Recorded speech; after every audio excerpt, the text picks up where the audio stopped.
It looks like mine is working too. Okay.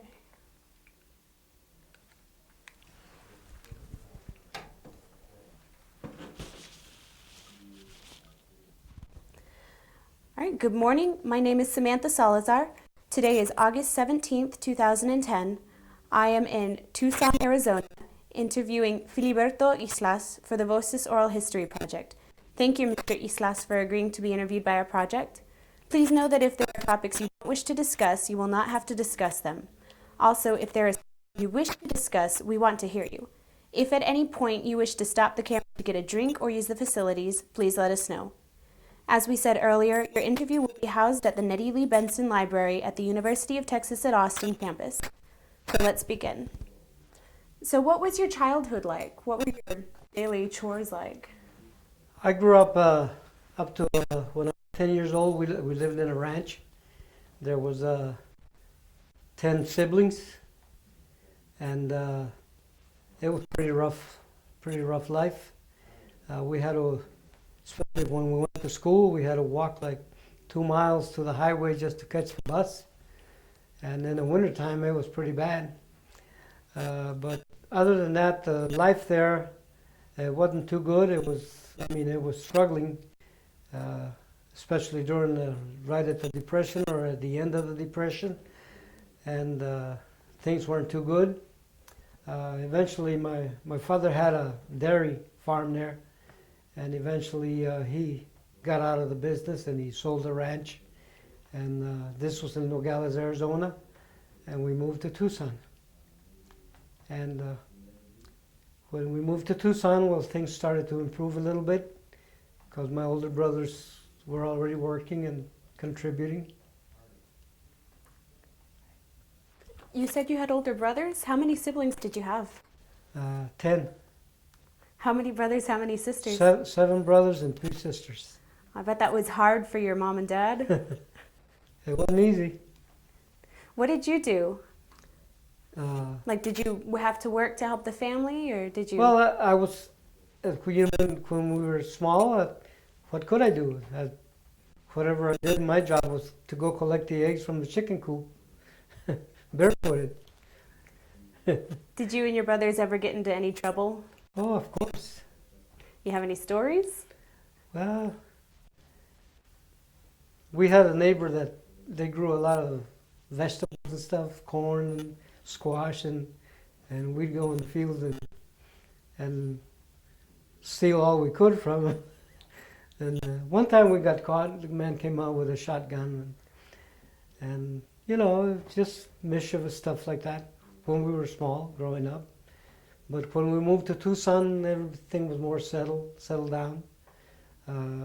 We lived in a neighborhood called Barrio Libre, and it was a pretty rough neighborhood.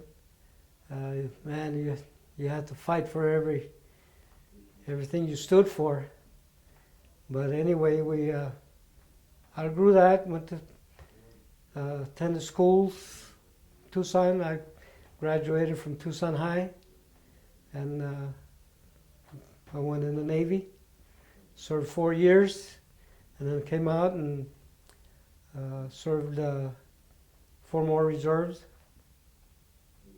And eventually I got married, and at the time, thanks to my Navy training, I came out as a certified welder, so I got a job immediately. And luckily for that I got good training in the Navy, that I was able to make a go of it. In the meantime, my brothers had started a meat market, and they did very well. And eventually, they talked me out of working in a machine shop as a welder, and I went into business with them and the meat market, and I was there for the last 30 years until I retired. Did any of your brothers serve in the military also? There was 5 of us that served. 4 were in the Army, 1 was killed in Korea, and I was the only one in the Navy. Why did you choose the Navy instead of the Army? I really don't know. You know what? All my friends were joining the Marines, and I was in California, and I went to join the Marines, and they wouldn't take me because They had to send for my birth certificate and go through the court, see if I was been in trouble or anything. And they didn't want to do that. So right next to the Marines was the Navy. So I went in the Navy, and he said, "Yeah, we'll take you." So that's why I went in the Navy. But actually, I did want to go in the Marines, but I'm glad I didn't. Before you went into the military, what were you doing? Did you have a job? I was in high school. I had a job at Tucson newspapers, mainly just weekends, just spending money really. Did you like your job? No, because you couldn't go anywhere. There was no chance of advancement on that type of job. So I really didn't like it. Did you have to work for your family? Did you give the money to your family, or did you get Well, to keep it? I would help, but I didn't give it all to them, no. What about your sisters? What were your sisters doing? Well, my older sisters were long gone and married. I mean, my oldest sister was almost 20 years older than me. So actually, I didn't even grow up with her, because by the time I was a year or 2 years old, she was already gone and married. So, and my other two sisters, the one I follow, I'm the closest to. I still get along real well with her. Did you keep in touch with your family when you were in the military? Oh yeah, well, I used to always write to my dad, to my sisters. And they wrote back? Yeah, they were all back. I was the fourth one to go in the military, and then my younger brother Oscar went in after I did. What made you decide to join the military? Economics. You grow up poor, and you got nothing to look forward to. I couldn't afford to go to the university, so the only way out for me was to go in the military.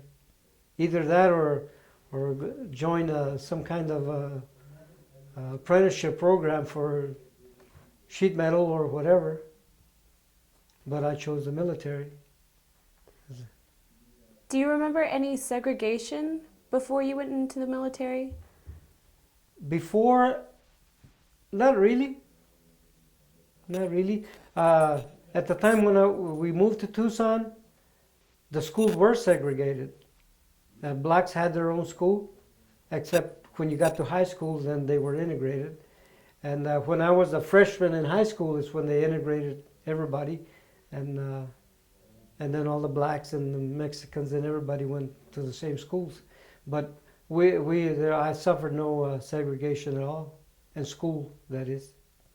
I'm sure that there was a lot of teachers that were prejudiced, you could tell, but like there were some that wouldn't allow you to speak Spanish, and you get swatted for it. But other than that, it wasn't bad at all. Did you speak Spanish and English? Oh yes. And did you hang out just with the Mexican groups, the Latinos? Mainly I did, yes. Did those groups ever hang out together, whites, blacks, Hispanics? We did sometimes. We had a few Anglo friends and some blacks, but mainly it was all us Mexicans that hung around together. What did you do for fun? Back then in school? Yeah, when you were in high school. We participated in a lot of sports activities. We played basketball. We had a baseball team that we sponsored by the city. In the city leagues we played, and that was about it, other than get into trouble. Were you getting into trouble in high school? Well, a little bit, but not bad at all. Not enough to go to jail for, or at least never got caught. How about girls? Did you have a girlfriend? Yes, in high school. And was she your girlfriend when you went into the military? Yes, she was. Did you keep in touch with her? Yeah, we kept in touch, but after I went in, maybe I'm guessing within 8 months it was over with, because she was a couple years younger than me, and she still wanted to go out having fun and all this and that, so we just called it quits. Why were all of your friends joining the Marines? Because it was a macho thing, And this was all after the Korean War Well, it ended? was during the Korean War. A lot of my friends were in the Marines. They joined when they were 16, 17 years old. I know a lot of them they fought in Korea as 17-year-olds. And did you keep in touch with them when they left? There was only one that I kept in touch with, and we'd write to each other while he was in Korea. Did he make it out okay? Oh yeah, he came back. What were you feeling and thinking when your older brothers were joining the military and going to Korea? All I was thinking was that I hoped that they'd come back safe, but one of them didn't make it. Had your father ever served in the military? No, So your brothers were the first in your family? my brother. Yeah, we were the first ones in the military. And what was going through your mind? What happened when your brother died? Well, I was just thinking that he was too young to go. He was just 22 years old. He was just beginning to live. And his life was snapped up. If you don't mind my asking, how did it happen? He was in a foxhole with his buddy, and a mortar shell fell on him. Just wiped out everybody. Did that change your mind at all about the military?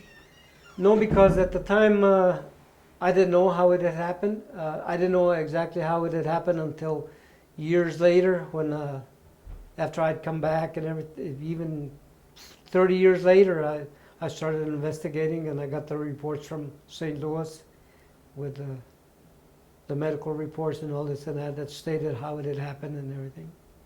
Because when somebody gets killed over there, especially at that time, they don't tell you how it happened. As a matter of fact, we don't even know if he was in the casket because it was sealed when we got it back. As a matter of fact, my other brother was stationed in Germany when it happened, and the only way he could come was he came as the escort. They flew him to San Francisco, and he came on the train as the escort for the body. How did your other brothers take it? Everybody took it pretty bad, especially my father. Even now, I still get sentimental. As a matter of fact, the insurance money they gave him, he never spent it. He put it in the bank, forgot about it. Did you make any friends when you were in the military? Oh, a lot of them. A lot of friends. As a matter of fact, I still keep in touch with them. And I go to reunions every year. Well, I go to my ship's reunion. We have it all over the country, different places. Last year I hosted it here in Tucson. How are they doing? Oh, they're all getting up in age, you know. Some are in their 70s, 80s, some 90s. But they're doing okay. As a matter of fact, we're going to have a reunion next month in Chicago. They're pretty nice. How many people usually come to the reunion? With their wives, they might be 80. So there may be the veterans, probably 40, 45. When you went to basic training, where were you sent? San Diego. And what happened at basic training? What did they teach you? Well, they mainly discipline, and boy, they march you to death. It's just march, and get the discipline in there. And mainly, I thought it was all discipline, what they were teaching us. Did anybody ever get hurt in basic training? I don't recall anybody. A lot of them didn't make it. They couldn't handle it. They got sent home. Because it's all go, go, go. It's stress from 5 o'clock in the morning till taps. What would they make you do during the day? Like, what time did you wake up and what did you have to do? Reveille was at 5 in the morning. And you go eat breakfast. You come back, barracks had to be spotless after when you left. Then you went out to muster, And you had a personnel inspection every day. They come and inspect you, look in your ears, look everywhere. And then we'd go to classes, march all day long, and everywhere you went, you had to march. And we'd go to classes. Then we had firefighting classes. We had seamanship classes. It was just one class after another. And did the officers treat you guys well, or were they hard on you? Well, really, we didn't have too much to do with officers. It was just our, what they call the petty officer in charge of us, our CO. He was a pretty nice guy. He was pretty fair. Was he tough on you guys? Well, he was tough, but not really where he was overly tough. You know what I mean? You just had to do what he said, and you better do it. What were some of the things they would inspect you for, like uniforms and things like that? Oh, every morning, every little detail. Like we wore leggings, and they had to be tied to where there was you couldn't have a half an inch of the string left over. And you had to hang up, put your white hat out, and your T-shirt to see that it was clean. And they look in your ears and see if you shaved that morning, see if your uniform was clean.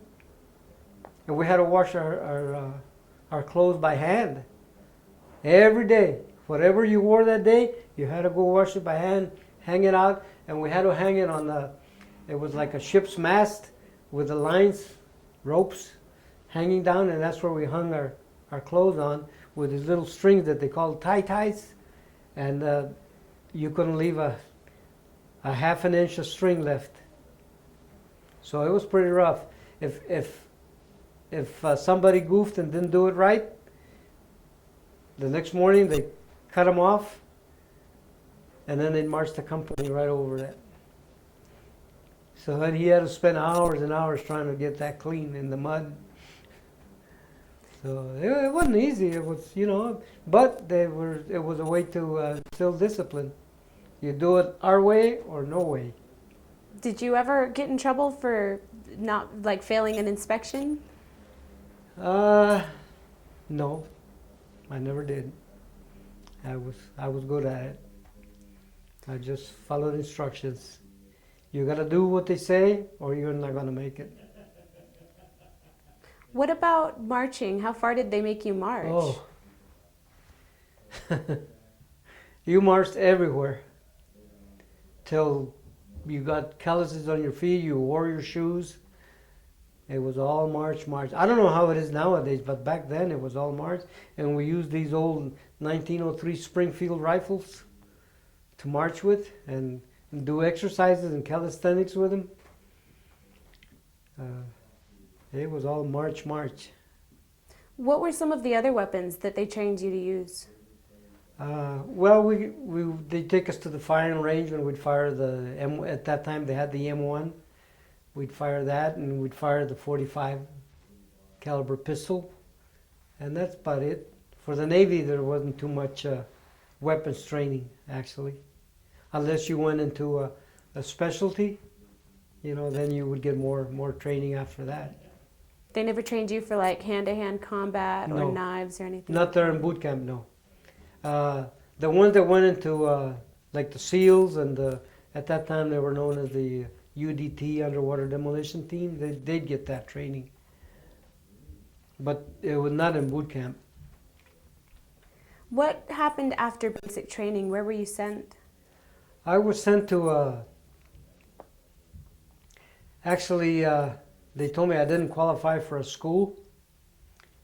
So, but they did give me the fireman stripes, which is the red stripes that's to be under engineering. And I went to a guided missile training base, and I was there about 3 months, and then I got sent to what they call them crash boats, because at that time they were testing the missiles and they fire a drone, and just before the missile would hit it, they'd drop a drone on a parachute, taking pictures of it. So it was our job. We had these boats called AVRs, and we'd go out there and pick up that drone, the camera pod. So it was really fun. I enjoyed that duty there. And eventually I put in for a metalsmith school, which involves welding, sheet metal, all metal work. And they told me I hadn't qualified while I was in boot camp. Somehow I messed up on my score. So my commanding officer there at Crash Boats gave me a waiver. He signed a waiver for me. And they sent me to school. And it just goes to show you that even though I didn't even qualify while I was in boot camp for a school, I would finish number one in the class. Why did you decide to do metalwork? I don't know, because I was what they call the snipe on one of the boats. That's the engineer that runs the engines, and we'd go out and all this and that, which was a lot of fun. But I couldn't see a future in it. I didn't want to be a mechanic. So there was an opening in the welding shop. They needed a striker, a helper is called a striker. So they needed a striker in there, and I put in for it, and I got it. So I started to learn there. It was and I worked under this first-class petty officer that was one of the best persons I've ever met in my life. And after that, I went to the school. What was the name of the petty officer? His name was Richard Foss.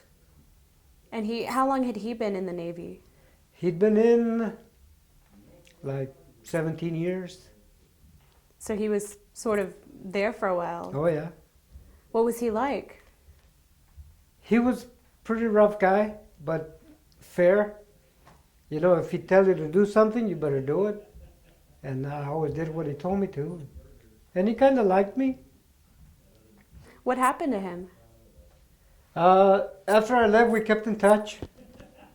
He made chief petty officer, and he retired from the Navy after about, I guess he put in like close to 30 years. And then after that, we were still keeping in touch after all these years. And then he went to work for the Merchant Marines. He'd still go to sea until he retired from that. I haven't heard from him in quite a while. Did he get married? Oh, yeah, he was married. He was married then.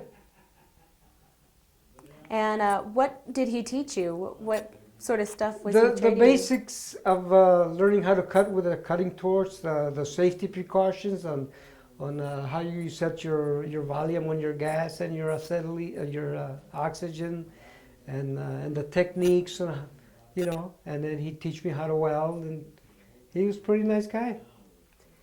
And sometimes when it rained and we couldn't work, we'd go up to the classroom and he'd do math problems for us that we'd need, how to figure out how to roll a tank, figure the circumference on it, and he was a pretty good guy.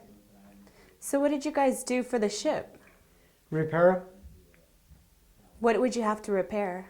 Anything that broke down that had to do with metal, and they're all made out of metal.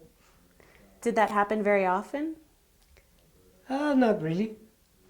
When it did, how did it happen usually? Probably mainly maybe a storm or neglect or something went wrong with them. Because after I left there, when I finished metalsmith school, I went aboard what they call a submarine tender. We repaired submarines, and there was always something going wrong with them. We had 18 submarines in the squadron, and our job was just to keep them up. We were always making stuff for them, welding them and fabricating frames and stuff to replace one that broke, and it was a job. What was the most dangerous or the most difficult job that you ever had to do? Really, nothing was very difficult, because since we'd go on maneuvers, and we would be put under like actual battle conditions, and we were at our battle station, and the worst thing that can happen on a ship is a fire, and that we really had to go through training to be firefighters. And sometimes, as part of our training, they'd set a smoke bomb on purpose, and we had to go fight the fire. But and sometimes when you're under battle conditions like that, you're like on 4 hours on, 4 hours off, and so really you don't get too much of a chance to sleep. Yeah, what was your schedule like usually? My what? What was your schedule like usually? What times were you awake? What did you do? Well, when we were in port, reveille was at 6 o'clock. You go to breakfast, you come back, you muster by 8, and then it's like a regular job. Your petty officer in charge assigns you. He had requester here. Go to submarine, so and so and so and so. Go do this and do that. You know. So on your ship, was it just your ship, or were there lots of other ships? Well, we had the submarines in the squadron that we had to take care of. And No other. We didn't take care of any other ship except the submarines. what about your own ship? Yeah, well, there was 2 divisions. They called it a 5th division. They took care of the ship, and we took care of the submarines. What division? We were called R1 division, outside repair, and we'd work on the submarines, and they'd work on the ship. What was your favorite thing to do while you were on the ship?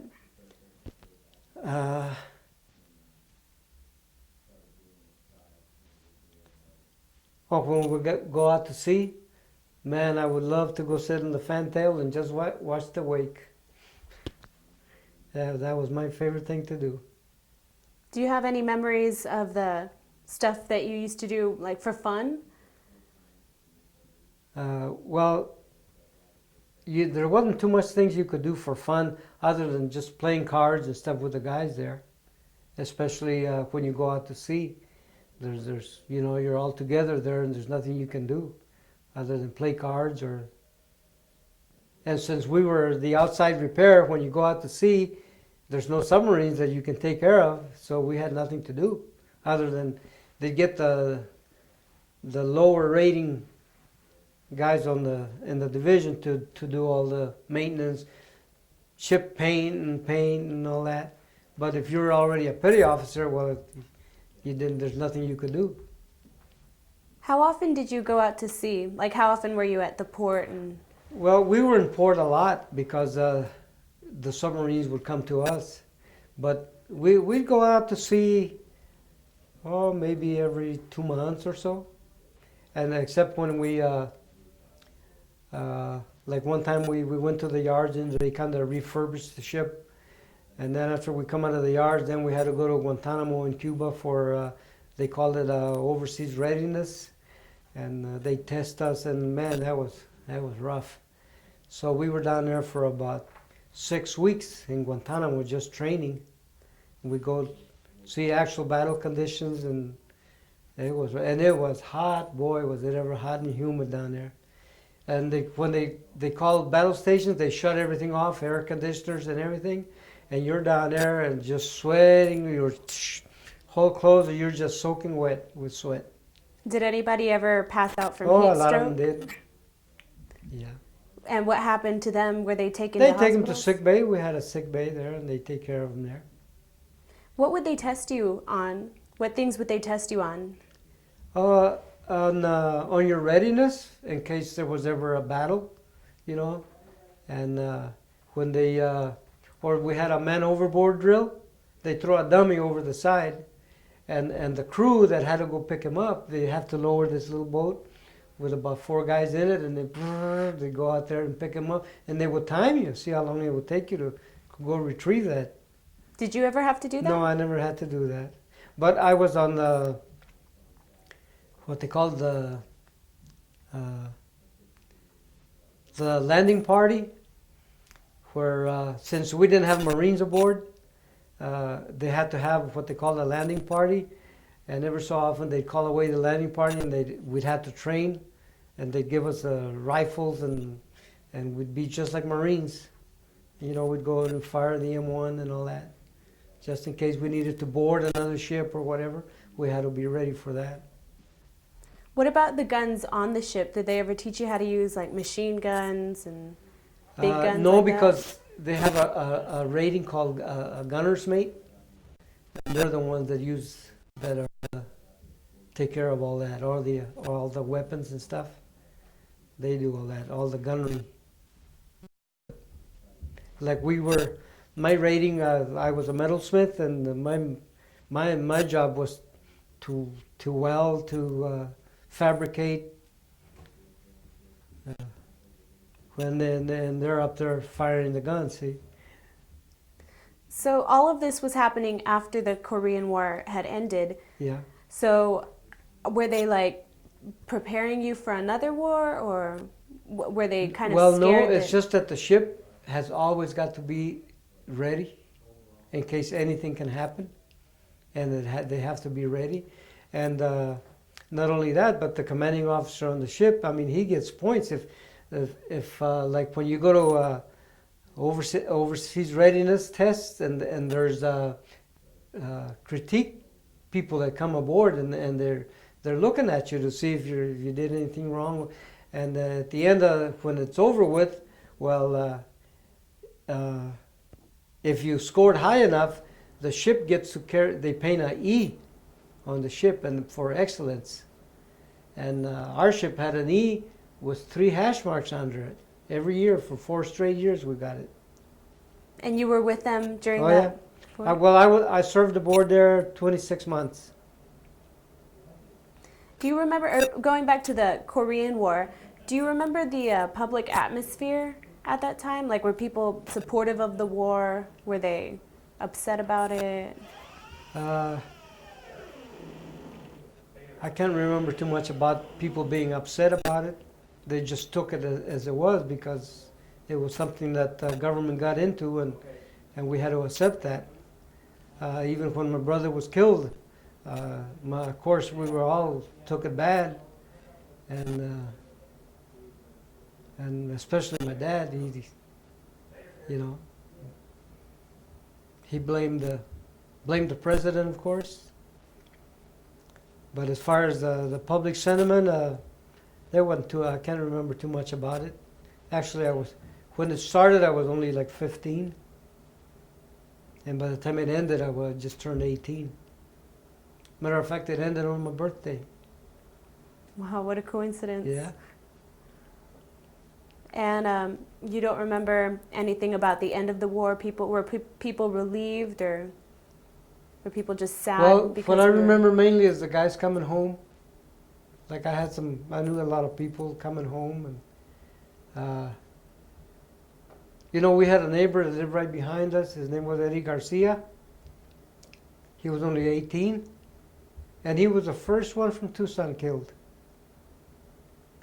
I think they took him to Korea, and the Korean War started in June of 1950, and he went in August, and he got killed immediately.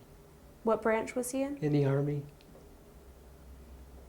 What about after the war had ended, like sometime later? Did people look back on the war in a good way or in a bad way? Well, as far as I know, everybody just looked at it as something that had happened. And we're just glad to see a lot of the guys come back. And right after that is when I left. I joined up. So I was gone for almost 4 years. And did you enjoy your time in the Navy? I really did. As a matter of fact, I was sorry I didn't stay in, because I really liked it. I loved it. I advanced in rate fast, and I already had a little respect. As far as the guys being prejudiced, especially against Mexicans, in California, there was none of it. I never experienced anything. But when I went to Norfolk, Virginia, the Southerners there were a lot more prejudiced. Not that they mainly name calling, they wanted hey, Pancho Villa, and stuff like that, which I just laughed it off. And then one guy says, you're you're too light to be a Mexican. He says, you must be a half-breed, you know, and stuff like that. Which guys that would call me that, I said, well, if you're a Southerner, you must be mulatto, you know, and that kind of took the pressure off. Did any of them ever try to pick a fight with you? Well, I got in a couple scrapes there, but it wasn't over that. What did you fight about? I can't even remember. But I did get in a couple scrapes, a couple fights. But it wasn't over racial or anything. While you were in the Navy, where did you travel to? We went to Cuba. We went to St. Thomas, Virgin Islands. Matter of fact, we used to go relieve the ship there in January, and we stayed there about 4 months in St. Thomas. It was just like a vacation. Beautiful.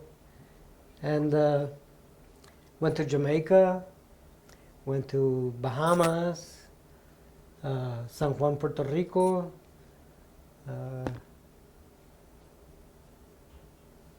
What was your favorite place to go to? At first, I thought Cuba was great, and then San Juan, Puerto Rico was nice. But as far as going and just relaxing and go to the beach and lay there was in St. Thomas. That was nice. What did you do while you were in St. Thomas? You know, our commanding officer was a real nice guy, and he put us. He says, "I'm going to put you guys on summer hours. You go to work at 7, quit at 12, and you're off the rest of the day." So mainly, after we toured the city and all the other little islands, St. Croix, St. John's, that you get tired of that. You can't go partying every night. As a matter of fact, there's not enough money for that anyway. So mainly we'd go to the beach, spend our time at the beach, and then we had a softball team from the ship that we'd play the other ships and the submarines, the people from the submarines, and so it was pretty nice. What position on the softball team did you play? I was a left fielder. And were you good? Yeah, pretty good, not bad. Because I played sandlot ball here in Tucson. What ultimately made you decide to leave the Navy? I felt so much like staying in. As a matter of fact, they had offered me a school that would have given me 2 years of engineering college credits, and I turned it down because I had 14 months to go, and the requirement was that you have to have 18 months left when you finish the school, and I would have had 14, and they wouldn't let me go, and I told them, well, I'll extend 6 months, and then they said no. They wanted me to ship over for another 4. And I said, no, I can't do that because I want to try civilian life. You know, I've been in almost 4 years, and I want to see what it's like. And of course, I would have loved to have gone to that school. What happened after you left the military? I came home, and like I said before, I went to work in a steel fabricating shop as a welder. They gave me a test, and I passed it because I was good already from the Navy training I had. And I went to work there welding, and it was pretty rough work. We were making structural steel frames and beams and all that. And then I went to work in the machine shop as a combination welder, which paid a little bit more money, and that's the only reason I went in there, but it was harder work. And there was more overtime, and at that time I had just got married, and to me, you know, you're making $2.25 an hour, and they throw you a bone for $2.50 an hour, and of course you're going to grab it. And back then that was pretty good money, you know, because everybody else was making $1.25, $1.50 an hour. How was welding the beams and stuff different from welding on the ship? No different. You weld the same way. So how is it harder then? Just longer hours? Just constant work all day. See, in the Navy, you can goof off. If you're working somewhere, you can, take a break or whatever, and there you couldn't. It was just work, work, work. So you preferred welding on the ship to welding yeah. in civilian yeah. life? Would you have chosen a different profession if you knew it was going to be hard? Well, no, because I had already trained. I went to 3 schools in the Navy as a welder. I went to metalsmith school, then I went to advanced welding school, and then I went to combination welding school, and that's all the training I'd ever had. So I couldn't go into anything else. Where I missed out was not going to that metallurgy school that they offered me. But they wanted me to ship over, and I wouldn't do it. Where would you have had to have shipped over? For 4 more years. Oh, they just extend it for 4 more years? Yeah. So you couldn't complete it They in wanted me to 14? re-enlist for 4 more. In order to get that school. Which you can't blame them, because they're not going to train you there. I think that school was worth like $50,000. Because it was a long school. I think it was 18 weeks. And you'd get like 2 years engineering credit from any university for going to that school. But I turned it down, which I think it was a mistake on my part, but oh well. Things turned out okay. Did you finish high school before you joined the Navy? Yes. And No, actually no. I left my senior year, and when I was in Port Hueneme, I wrote to my principal in high school and told him the situation, and he wrote me back, and he says just take 2 courses, one in the American government and one in English through a correspondence course, and I'll make you your diploma. And that's what I did. do you regret not staying in high I school? really do. I should have stayed and graduated with my class. I go to the reunions with them, with everybody. Some of my best friends now are from that class, same class. And how are they doing? They're doing good, great. Probably better than me. Did you ever use the GI Bill for college? I never or did. anything? Oh. Nothing. The only thing I've started to use about 8 years ago was my go to the VA hospital, and it's great. Did you get any injuries while you were Yes, on the ship? I cut my hand, severely cut my hand. How did that happen? And in the barracks, I got up in the middle of the night and I tripped over some shoes, and I put, to break my fall, and the window was right there, and it just sliced my hand. Oh. So, man, I suffered all my life with it. And then when I started going to the VA, the guy said, well, you know what, maybe we can get you something for that. And they sent for my medical records, they found them, and so now I'm getting paid for it. So the VA has been really helpful to you? Yeah, oh yes. They gave me a 20% disability for this, which I could have been collecting for 50 years. What made you not go to the VA before this? I don't know, because you hear stories, the old days, they want to kill you so you don't go back. Try to recruit you? Yeah. Did you keep in touch with any of the other people on your ship? Any of the friends that you made? Oh yeah, I still do. Yeah. Anybody in particular? A best friend or? Well, I had one best friend that was from Kentucky, and I kept in touch with him. But the past 10 years, I don't know what happened to him. He must have died, because I can't find him.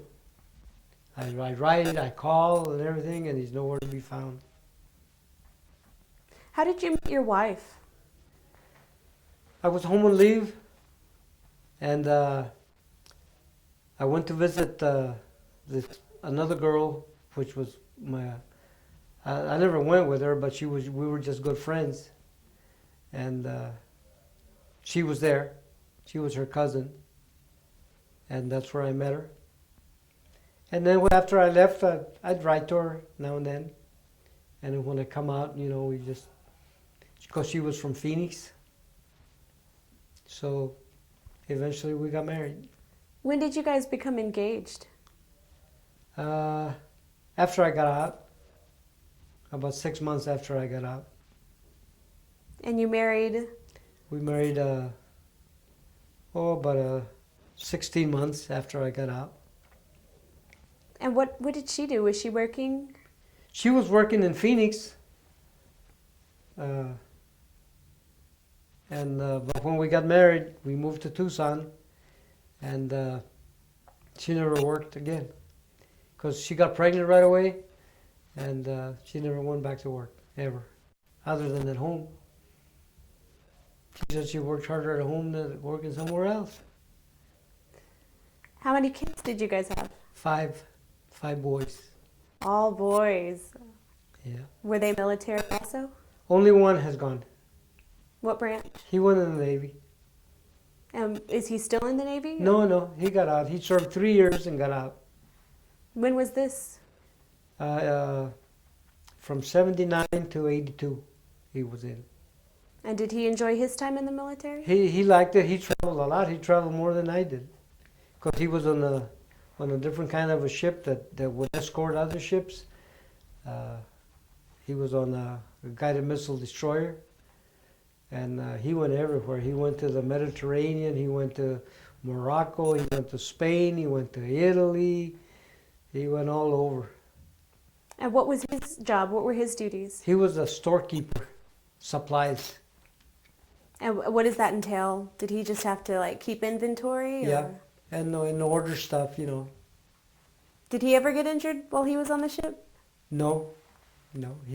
He got injured one time when he was home on leave. He broke his hand, but Will the VA cover that? I'm sure it will, because he was still in active service. I keep telling him to go, but he hasn't gone. How about your other sons? My other sons went to college. They all got degrees, and they're all doing well.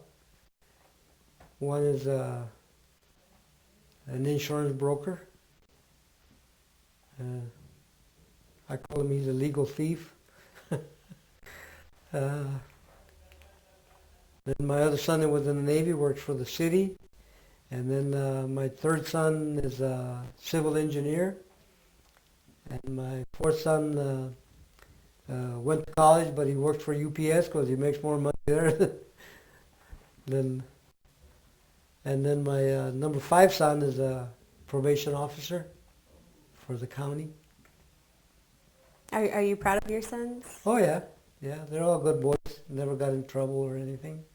Have any of them gotten married and had kids? Yeah, they all have kids. I got 14 grandkids. That's a lot. Yeah. You ought to see our house when we get together. Hardly fit in there. All right, 1 second.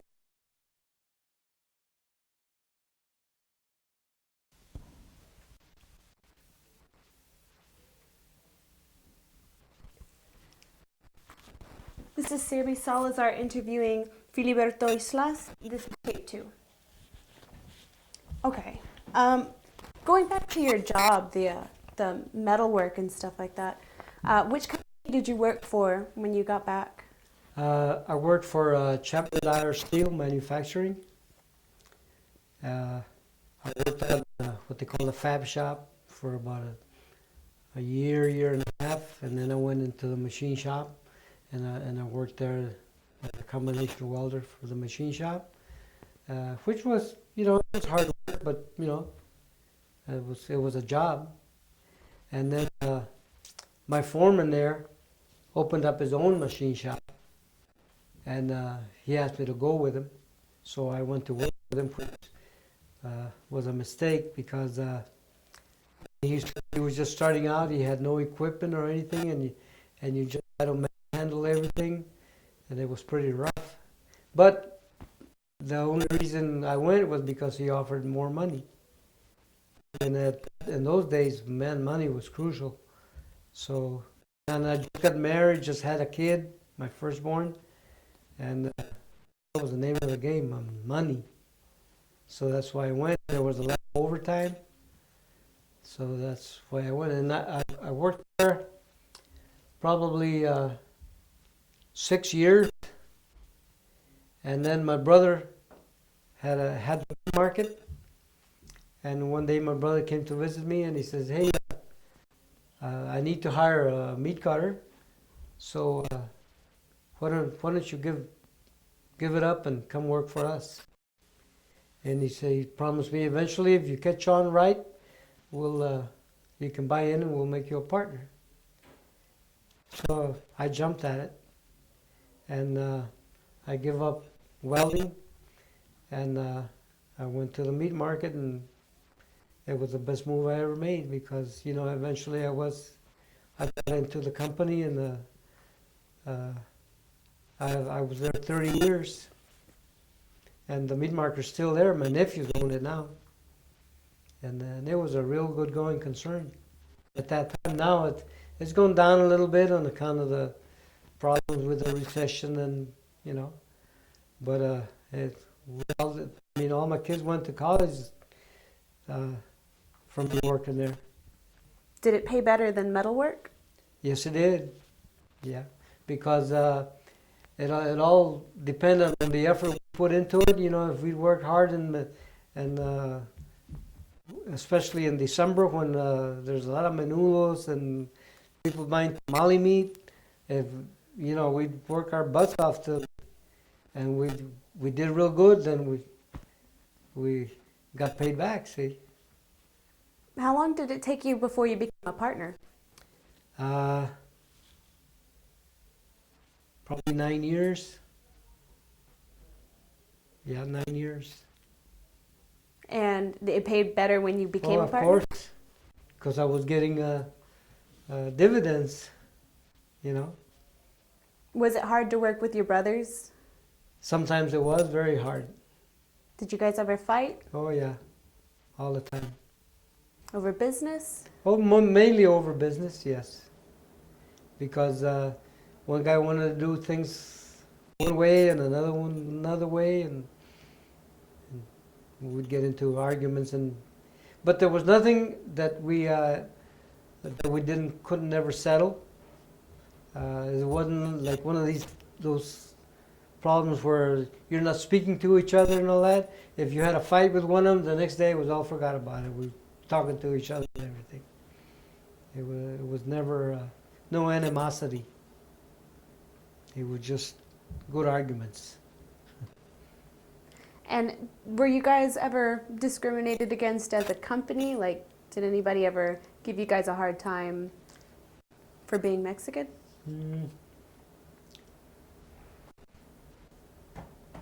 Not really. Not really. As a matter of fact, there was packing house companies that would die just to have our account. They'd come begging for the business, and I don't think we ever experienced any prejudice from the other companies. Did you guys cater mostly to like the Latino community, or was it to everybody? It was for everybody, but we had a lot of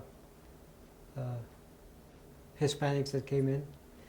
I noticed they refer to all Mexicans now as Latinos, but to me, an Italian is a Latino too. He's more Latino than we are, and so are Spaniards and French and everybody. But it's okay. I call myself a Mexican or a Mexican American, Hispanic. Mm-hmm. Yeah, there's a lot of names. Yeah. A lot of names Chicano. to refer to. Exactly. Yeah. Okay. Well, do you want to talk about your family or your wife or? Well, we've been married 50 years. We've had a good life, Of course, it was a struggle. We rented an apartment. We had one kid and then two kids, and And then eventually we saved enough money, we bought a lot, and then we saved more money, and then eventually we built our own house. And boy, I sweated blood doing that. And we ended up with 5 boys because we were trying for a girl. But luckily, you know, that's when I went to work at the meat market and things started to get a little better financially, and we managed to send all our kids to parochial schools and even to a Catholic high school, and they've all done well. So I'm really proud of my boys because, you know, I did for them. I sent them all to college. There was none of them ever went to request financial aid because I paid it. I was their financial aid. I bet that was difficult. Oh well, sometimes we couldn't go on vacation on account I had tuitions. I had one boy going to the university. I had 2 going to South Point, and then 2 at St. Peter and Paul. So it was rough, but it paid off. It's nothing that we got hurt from it. How about your grandkids? How are they? I tell you, my grandkids are doing very well themselves. I've already got 3 that have graduated from the university. One is an optical engineer. I got one that graduated in business, and another one in psychology. And my granddaughter, this is her senior year. She's going to graduate in May. And she's at the university or high school? No, she's in the university. University. It's her last year at the U of A. That's really, really So good. that'll make 4 grandkids already. The 4 oldest. Oh, and I've got another granddaughter that goes to school in Grand Junction, Colorado, because she's got a soccer scholarship, and she's got 2 more years to go there. That's really good. Yeah. She's good at soccer then. Very good. Okay. Is there anything else you want to talk about? Anything else you want to contribute? No, not Any other really. questions? For concerning what Latinos or anything concerning, you know, Latinos, Hispanics, whatever you want to call them, your childhood, military life. Well, actually, as far as discrimination goes, I never experienced too much of it. I don't know if it's because I'm light complected, but I never experienced too much of it. Only in school we had this teacher that didn't want you to speak Spanish, and we'd get swatted for speaking Spanish. There was even an Anglo kid that grew up in our neighborhood that spoke Spanish fluently, and even he would get swatted. Mm-hmm. So he didn't discriminate. He discriminated against the language, see, not the person. Because when he swatted Stanley Tipton, because he spoke Spanish, well, I mean, he wasn't discriminating against the person, it was the language. Did you ever get swatted? Yes. Many times. On the playground or in the classroom? Well, I got swatted one time by that one teacher that didn't want you to speak Spanish, and a couple more times the principal swatted me for getting into trouble. Mainly fights. Because, you know, you grew up in one barrio, and you go to, say, a middle school, and there's kids from 3 or 4 other barrios going there, and you don't know them, and some think they're little macho kids, you know, and they immediately see you and they want to fight. So, but it turned out okay. Did you fight over anything in particular? No, mainly just you're defending yourself, defending your image, you know. That's it. Nothing really stupid, nothing to fight over with, but you did it anyway.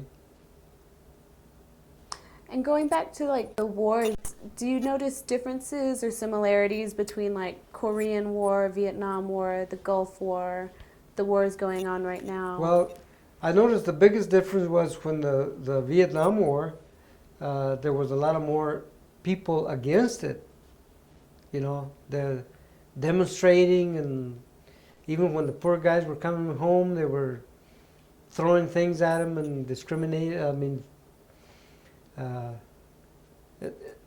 a lot much more than the Korean War. I thought the Korean War there wasn't too much going on like that, but when the Vietnam War was on, I noticed a lot of people were very against it and protesting. You know what it was like. Why do you think that people reacted that way, especially to veterans that had fought? You know, I don't know why they did that. I couldn't understand that myself even then. Why? I mean, if we're Americans and the president says you gotta defend our country, you go, and that's the way I feel now. Even in Iraq and Afghanistan, if you get drafted and the president says you gotta go over there, you go. You know, it's our duty to defend our country. Do you notice differences between Korea and like right now in Afghanistan and Iraq?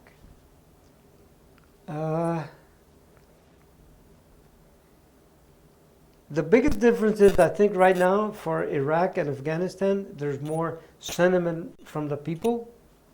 You know, they're starting to find out that it's not easy to go to war, and they're, as a matter of fact, one day I was at a shopping center and I was wearing my Navy hat, and the lady come up to me and shook my hand and said, "Thank you for serving." Didn't even know her. See, so I think there's a lot more sentiment now than the Korean War or even the Vietnam War. I think the people realize more that, especially when somebody local gets killed or something like that, you know, they react a little more than they did then.